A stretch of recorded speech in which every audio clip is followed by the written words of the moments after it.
समन्ता चक्रवालेषु अत्र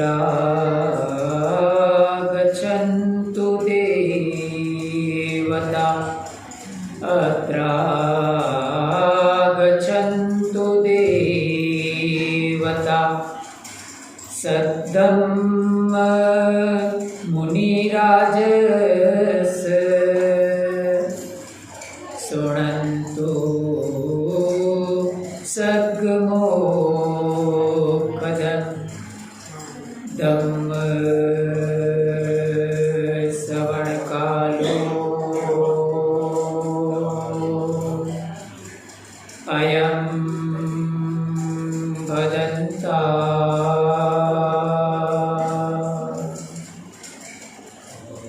परित श्रवणकालो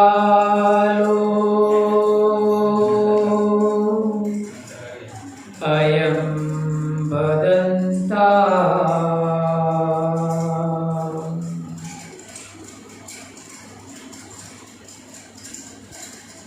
नमो तस्स भगवतो अरहतो सम्मा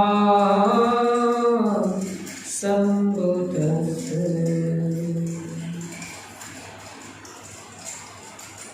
विश्व वंदनीय भगवान तथागत सम्यक संबुद्ध के चरणों में एवं अभिवादन। हमारे सबके आदर्श बोधिसत्व भारत रत्न डॉक्टर बाबा साहब भीमराव आम्बेडकर, जिनकी धम्म क्रांति को मेरा जीवन समर्पित है, यहाँ उपस्थित खेड़ी गांव के श्रद्धावान उपासक उपासिकाएं और छोटे छोटे बच्चे,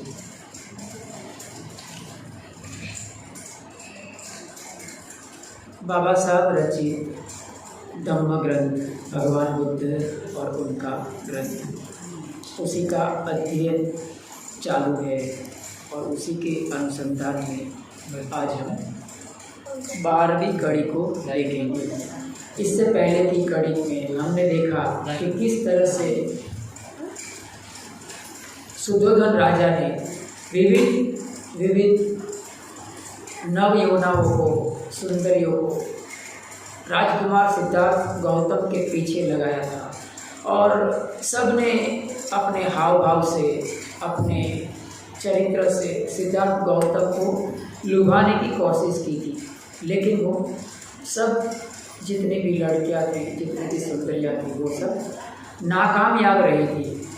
और आज 12वीं कड़ी में अभी जो महामंत्री था, महामंत्री उदय, जिसने वो लड़कियों को पढ़ाया था, जिसने वो लड़कियों को तैयार किया था सिद्धार्थ गौतम बुद्ध को लुभाने के लिए, वो महामंत्री उदय सिद्धार्थ गौतम बुद्ध को समझाता है कि तुम संसार में पढ़ो और संसार का रस लो।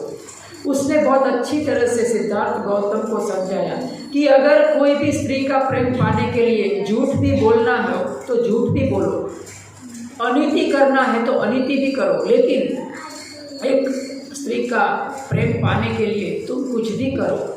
ये दुनिया में यही न्याय है और यही उत्तम श्रेष्ठ वस्तु है। इस तरह की बातें उदय महामंत्री ने सिद्धार्थ गौतम को कही और अब सिद्धार्थ गौतम इस 12वें कड़ी में मंत्री को जवाब देते हैं। राजकुमार का प्रधानमंत्री को उत्तर। हम विषय में प्रवेश करने से पहले छोटी बात आपको बता दें कि भगवान बुद्ध 4 असंख्य 1 लाख कल्प पहले एक सुमेध तापस के रूप में थे और सुमेध तापस के रूप में उन्होंने दीपंकर बुद्ध को जिस तरह से उनकी वंदना की थी, एक गंदे पानी में वो लेट गया था ताकि दीपंकर बुद्ध थे वो आएंगे और उसके पैर हैं वो मैले ना हो जाए। इतनी उत्तम भावना से, सर्वोत्तम भावना से उसने एक खड्डे में लेट गया। तो इसी के आधार पर दीपंकर बुद्ध ने ये भविष्यवाणी की थी कि आज से 4 असंख्य और 1 लाख कल्प के बाद ये सिद्धार्थ गौतम नाम का बुद्ध सम्यक संबुद्ध बनेगा। तो भगवान बुद्ध ने बोधिसत्व के रूप में, बोधिसत्व किसको कहते हैं? बोधिसत्व, जैसे कि बाबा साहब को बोधिसत्व क्यों कहा जाता था? क्योंकि बाबा साहब थे वो भविष्य के बुद्ध हैं। लाख साल के बाद कि 1000 साल के बाद कि करोड़ साल के बाद वो एक बार कभी ना कभी वो बुद्ध बनेंगे। बोधिसत्व का अर्थ होता है जिसके अंदर बुद्ध बनने की गुण होता है। तो बुद्ध ने बोधिसत्व के रूप में अपनी 30 पारमिताएं पूरी की। पारमिता का अर्थ होता है पुण्य कर्म। पुण्य कर्म करते रहे, करते रहे, करते रहे। बुद्ध ऐसे ही नहीं बनते किच्छो मनुष्य पटिलाभो, किच्छो मच्चानम जीवितम, किच्छम सद्धम श्रवणम, किच्छो बुद्धानुत्पादो। कठिन है बुद्ध का उत्पन्न होना, कठिन है। बुद्धो हवे कप सत्य ही दुर्लभ होती, दुर्लभ होती, दुर्लभ होती। बुद्ध का आगमन है वो कल्पों में भी दुर्लभ होता है। कल्प यानी करोड़ों करोड़ों साल हो जाते हैं। तो बुद्ध ने क्या कहा? बोधिसत्व के रूप में अपनी पुण्य पारमी इकट्ठी की। पुण्य पारमी के बगैर बुद्ध नहीं बनते हैं। उसने कैसी पुण्य पारमी अर्जित की? छोटी सी घटना बताता हूँ। एक बार वो एक पहाड़ी के ऊपर, कोई एक जन्म में पहाड़ी के ऊपर वो ध्यान साधना में लीन थे और वो नीचे देखते हैं कि कोई बाघिन, बाघ होता है ना, तो बाघिन थी। वो बहुत ही दुबली पतली थी और उसके छोटे छोटे बच्चे थे। वो बाघिन को, बच्चे को पिलाने के लिए उसके थान में दूध नहीं था।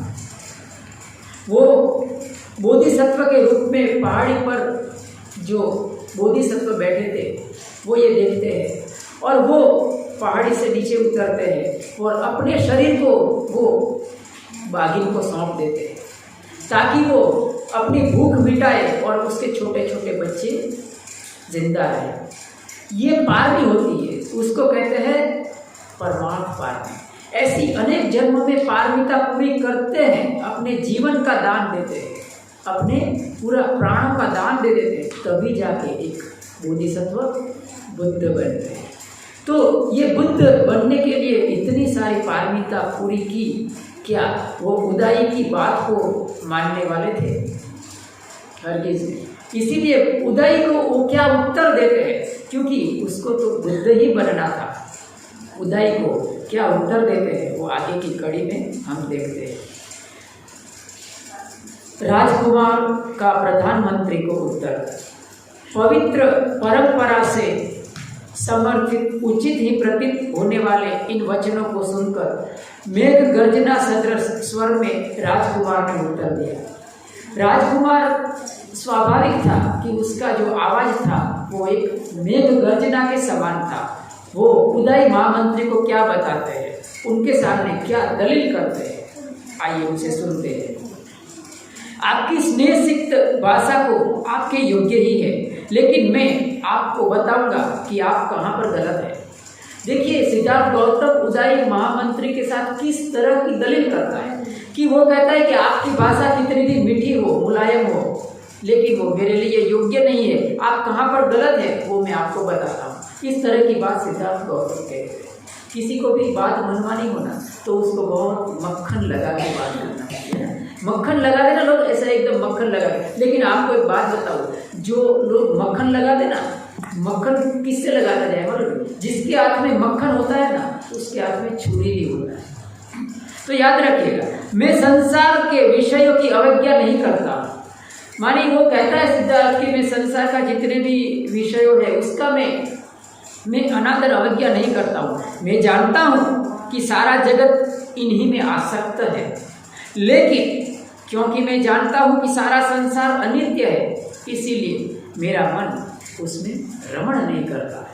वो देखिए, बुद्ध बोधिसत्व और दुनिया अलग होती है, दोनों का जो मानसिकता है वो अलग होती है, क्योंकि बुद्ध 32 लक्षणों से युक्त होते हैं, उनकी मानसिकता बिल्कुल अलग होती है। तो वो कहते हैं कि सब कुछ अनित्य है। दुनिया में क्या नित्य है बताइए?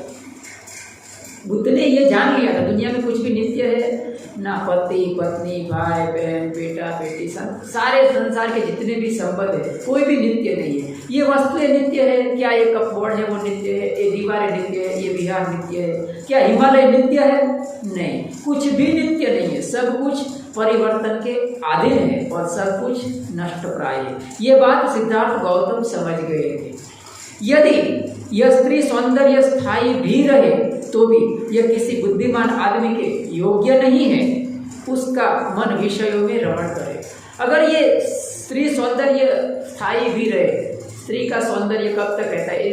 आप देखते हैं ये जो फिल्मों में एक्ट्रेस होती ना, हीरोइन, उसका कितने, हीरो तो चल जाता है 20 साल तक, लेकिन हीरोइन बहुत बहुत करके 10 साल से ज़्यादा नहीं चलती। तो सिद्धार्थ कहते हैं कि स्त्री का सौंदर्य कितना भी हो, लेकिन वो विषयों में रमण करने योग्य नहीं है। और जहाँ तक तुम कहते हो कि बड़े बड़े महात्मा भी विषयों के वशीभूत हुए थे, तो वे इस विषय के प्रमाण नहीं है। उनका कहना था कि तुम कहते हो कि फलाने महात्मा फलाने ऋषि महंत ये सब विषयों में अधीन हो गए थे, गिर गए थे, वो पदभ्रष्ट हो गए थे, उनको लुभाया गया था।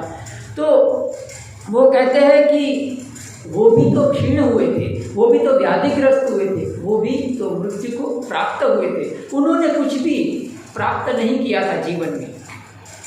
आगे, जहाँ क्षय है वहाँ वास्तविक महानता नहीं है। सिद्धार्थ गौतम कहता है कि जहाँ क्षय है, हमारा शरीर क्षय हो रहा है ना, प्रति क्षण हम बूढ़े हो रहे हैं, कितने भी जवान हैं लेकिन हम सब बूढ़े हो रहे हैं।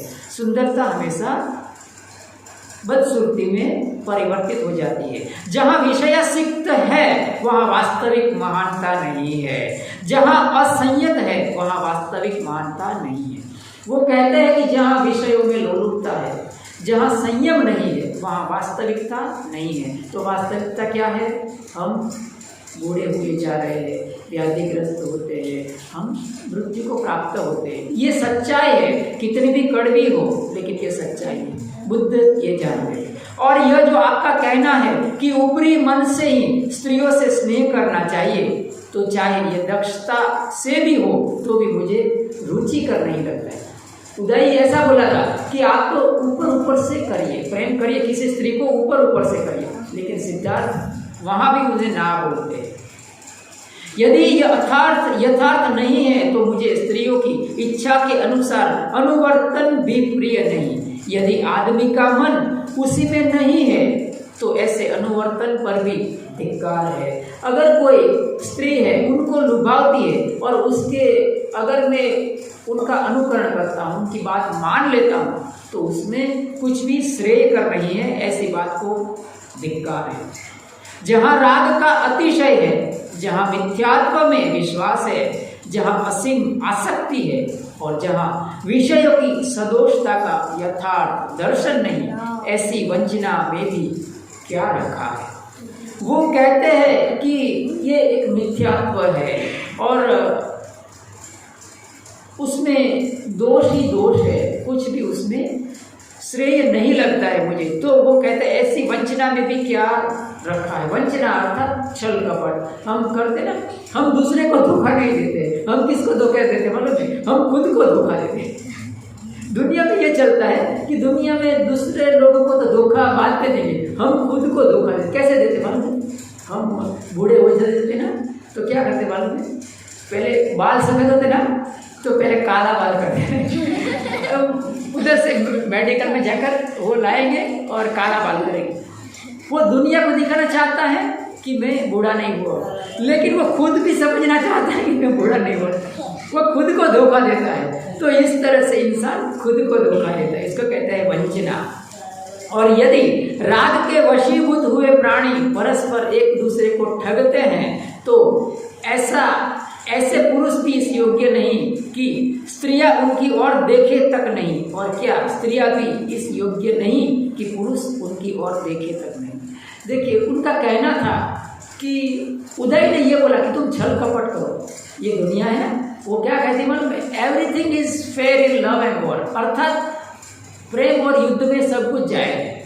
ये दुनिया का कथन है। तो उदय ने यही कहा कि तुम कुछ भी करो, छल कपट करो, धोखेबाजी करो, कुछ भी करो, किसी भी नारी के साथ तुम रिश्ता बनाओ। तो सिद्धार्थ गौतम कहता है कि ऐसा नहीं हो सकता, ये कैसी बात है कि तुम छल कपट करो और वो भी छल कपट करे, और ये कैसा रिश्ता है। तो वो सिद्धार्थ गौतम कहते हैं कि ये योग्य नहीं है कि वो किसी स्त्री है वो पुरुष के प्रति लोभान्वित हो और पुरुष किसी स्त्री के प्रति लोभान्वित हो, क्योंकि यह सब ऐसा ही है। इसीलिए मुझे विश्वास है कि मुझे तुम विषय भोग में अशोभन कुपथ पर नहीं ले जाओगे।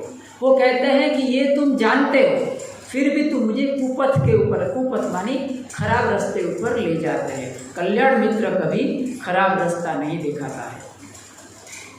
राजकुमार के सुनिश्चित दृढ़ संकल्प ने उदय को निरुत्तर कर दिया। उदय चुप हो गया। चुप होना ही था, क्योंकि सिद्धार्थ थे वो विलक्षण प्रतिभावान थे, उसके सामने किसी की नहीं चलती थी। उसने राजा को सारा वृत्तांत जा सुनाया।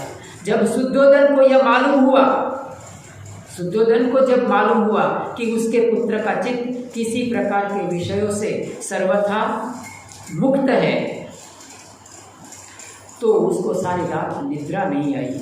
उसके दिल में वैसा दर्द उठा कि जैसे युद्ध में उतरा हुआ हाथी को तीर चूक जाता है। हाथी बहुत ताकतवर होता है, और जो ताकतवर होता है वो जब घायल होता है तो वो कैसा तूफान मचाता है। तो हाथी को अगर तीर चूक जाए तो वो कैसा बेचैन हो जाएगा, उसको लगेगा कि मैं इतना ताकतवर हूँ और मेरे पर किसी ने प्रहार किया।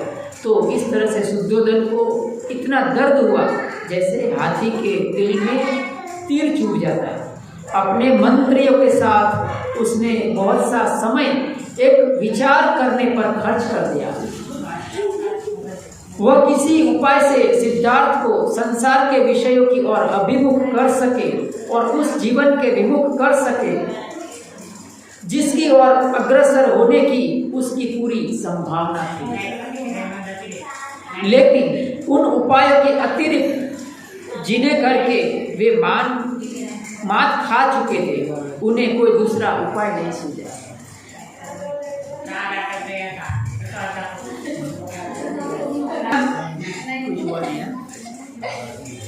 तो अभी जो शुद्धोधन थे वो हार गए, क्योंकि उन्होंने सब तरह के पैंतरे कर लिए, सब तरह के उपाय आजमा लिए, लेकिन बुद्ध को डिगाने में वो असफल रहे। जिनकी पुष्प मालाएं और अलंकार व्यर्थ सिद्ध हो चुके थे, जिनके हाव भाव और आकर्षण कौशल निष्प्रयोजन सिद्ध हो चुके थे, जिनके हृदय में निगूढ़ प्रेम था, उन तरुणियों की सारी मंडली विदा कर दी। जो सब नव यौवनाएं आई थी, लड़कियां आई थी, वो सब निष्फल रह गई। वो किसी का भी बस सिद्धार्थ गौतम के ऊपर नहीं चला और सबको विदा कर दिया गया। तो इसी के साथ जो 12 की कड़ी है यहाँ पर हम ख़त्म करते हैं, और छोटी सी बातें आपको भी बताऊंगा। जो सिद्धार्थ गौतम थे वो कभी इस तरह की बातों में नहीं आ सकते थे, ये संभव ही नहीं था। क्यों संभव नहीं था? आप जानिए कि भगवान बुद्ध थे, सिद्धार्थ, ये जो उनका 32 लक्षण थे ना, वो जन्म से थे, बुद्ध बनने के बाद नहीं उत्पन्न हुए थे। तो 32 लक्षणों में उसको उपशिष्ट था, माथे के ऊपर एक उपशिष्ट था। वो उपशिष्ट था, वो सर्वश्रेष्ठ 32 लक्षणों में से एक था। महापुरुष लक्षणानि भवति 19 शीशो होती, मानी 32 लक्षण होता है, उसमें उपशिष्ट होता है। तो उपशिष्ट क्यों होता है मैं आपको बताऊँ कि हमारा शरीर है ना, दुनिया में सबसे बड़ा चमत्कार है हमारा शरीर। देखिए ना, हृदय धड़क रहा है ना, आपको मालूम है? नहीं मालूम है। खाना खाते हैं और अपने आप डाइजेस्ट हो जाता है ना, अपने आप पचन हो जाता है, बराबर। हम सांस अपने आप चल रहा है, हमारा सुनना चल रहा है, हम देखते हैं, अंदर सब कुछ हो रहा है। देखो, सब कुछ अंदर काम कर रहा है। तो ऐसा शरीर है, बहुत रहस्यमय है। तो आप देखिए भगवान बुद्ध और सामान्य व्यक्ति में कितना फर्क होता है। सामान्य बच्चा होता है, माता के पेट में से वो बाहर आता है, जन्म लेता है, तो आपको मालूम होगा कि वो बच्चा जन्म लेता है ना, तो वो रोता है और रोकर वो सिसकियाँ लेता है। सिसकियाँ लेता है ना, जोर जोर से सिसकियाँ लेता है। तो क्या होता है मालूम है, उसके तालु प्रदेश है ना, उसमें क्या होता है, क्या होता है, खड्डा हो जाता है ना। आपने सुना होगा और देखा भी होगा कि बच्चे के माथे पर खड्डा हो जाता है। अभी सोचिए कि एक बच्चा है, वो रोता है, उसके माथे पर खड्डा हो जाता है, और एक बच्चा है जन्म के साथ उसके माथे पर उपशीष है। विरोधाभास हो गया ना, विरोधाभास हो गया ना। एक बच्चा है, उसके माथे में खड्डा होता है, और एक बच्चे के सिर पर उपशीष है। ऐसा क्यों होता है, इसके भी आपको उसका रहस्य आपको बताता हूँ कि सामान्य व्यक्ति है, आप है, मैं हूँ, कोई भी बच्चा है, वो जन्म लेता है ना, तो हमारे अंदर ऊर्जा है, हमारे अंदर जो शक्ति है ना, उसका स्वभाव नीचे गिरने का है, उसका स्वभाव नीचे गिरना है। इसीलिए तो हम काम भोग में प्रवृत्त होते हैं। हम काम भोग में, दुनियादारी में क्यों प्रवृत्त होते हैं कि हमारी ऊर्जा है वो नीचे गिर रही है, समझे। वो नीचे गिरती है तो इधर वो क्या कर देती है, खड्डा कर देती है। क्यों, वो नीचे गिर रही है, ऊर्जा नीचे गिर रही है, तो क्या होती है, सामान्य इंसान के अंदर वो खड्डा हो जाता है। क्यों, क्योंकि उसकी ऊर्जा नीचे गिरती है।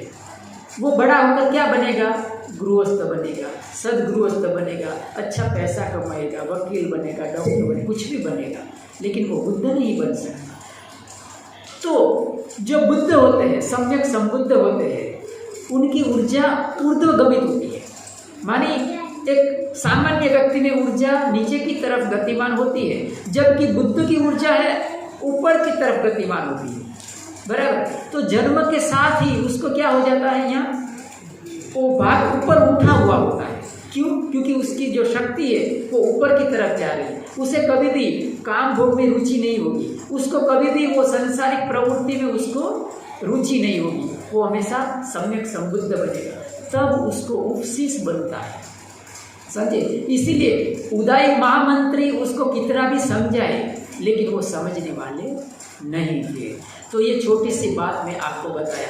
कुछ जीवन की आपको टिप्स देता हूँ कि बच्चे यहाँ आते हैं मेरे पास पढ़ने के लिए, तो मुझे थोड़ा कल भी बताया था अपना नारायण जी ने कि आपको कुछ छोटी छोटी बात का मैं टिप्स दूँ। तो बच्चा जब मैं उसको होमवर्क देता हूँ यहाँ से, तो आप उसको घर पर बिठाइए उसको, और उनको कहिए कि चलिए बंते जी ने क्या आपको होमवर्क दिया था, चलो करो। और कैसे होमवर्क कराते हैं वो भी मैं बताता हूँ आपको।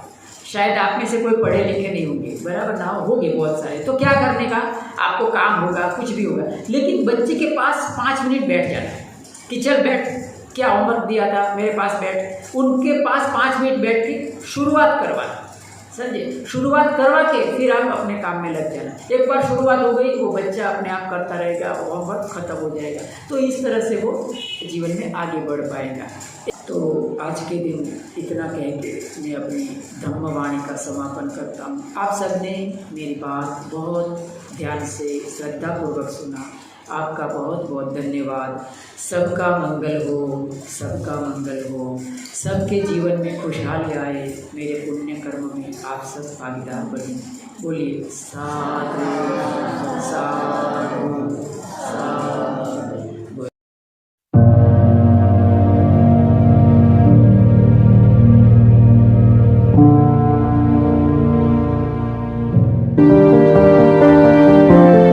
To accelerate the wheel of Dhamma, subscribe the channel and press the bell icon.